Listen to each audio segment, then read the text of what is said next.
This day in history in 5 minutes or less.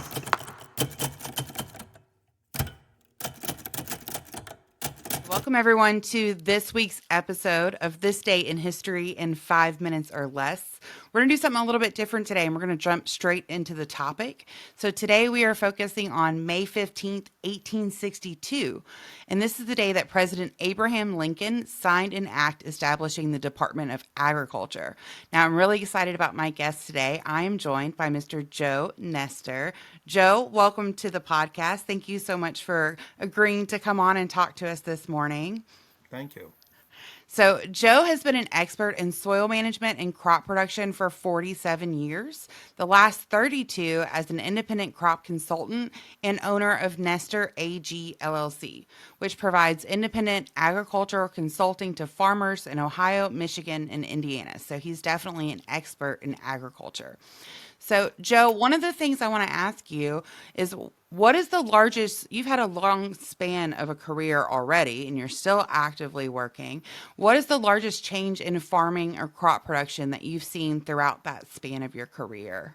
So, without a doubt, it's the technology that has entered into farming. You know, when GPS became public and we could return to certain spots in the field to make applications, boy, that really changed everything. So that's been, I'm going to say, the last 20 years, and it's just every year it increases amazingly. We've got really big planters, 24 row, 60-foot planters now that each individual row shuts off by technology if it comes to an area that's already been planted. Thank you. That's I hadn't even considered that aspect of farming, but of course, technology's kind of changed everything at this point. What's one of the big concerns in farming today? The concerns are costs. It's a crazy business plan where you do everything you can, but you can't control the weather. And to some extent, you can't control the pricing in a global market. And I'll give you a good example. My corn last year and harvested in 2024, we sold at $2.50 a bushel less than we sold the corn the previous year. And Wow. at 200 plus bushel corn per acre, that's $500 right off the bottom line from one year to the previous year that the farmer really didn't have anything to do with. It's a global economy, and there's a lot of things that come in politically that affect the farmer's end price, and that's the biggest challenge. Nobody's asking to make a killing. They just Yeah. want to just make an honest living. Well, speaking of that, so like inflation and prices at the grocery store, that's a large concern for American families right now. How can the average individual support farmers while being mindful of their budgets?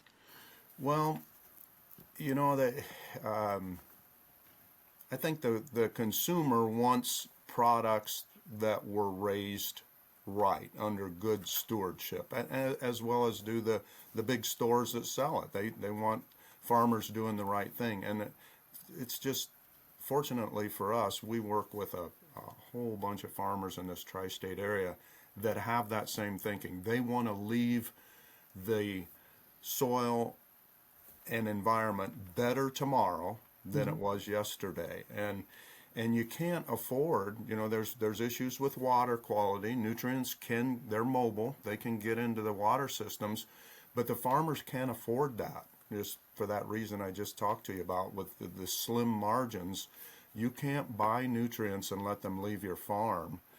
So if I would suggest the consumer, learn something about the farm level production and what these farmers do. Right now, we've been in a wet period. Normally, we would start planting about the 1st of April. This is the 10th of May, and basically nothing is planted. I don't like paying high prices at the grocery any more than anyone else, but it doesn't always reflect, the high price at the grocery doesn't reflect what the farmer's Well, getting. one question that all of our guests get asked is if you could go back in history and kill anyone, apart from Hitler, just because it's not a very creative answer, who you taking out, Joe? Who are we gonna nix? Well, you got me thinking on this, and I'll probably think of somebody better uh, later on. I remember 9/11. I was just elected to the board of Brookside Laboratories with a whole bunch of soils consultants. And it was on that day that I took my seat, and we had to end the meeting early, because of nine. We're I gonna guess go the Osama bin Laden on that one, and I think that universally, pretty much every American's gonna agree with you on that. So I think you're safe, Joe. I think you you're got to take them out you're in the before any of clear. that happened, though, so you Exact. had to know ahead of Absolutely. time. Yeah. Absolutely. Awesome. Well, thank you so much for coming on today. And you guys, this has been another episode of This Day in History in 5 minutes or less. We'll see you again next week.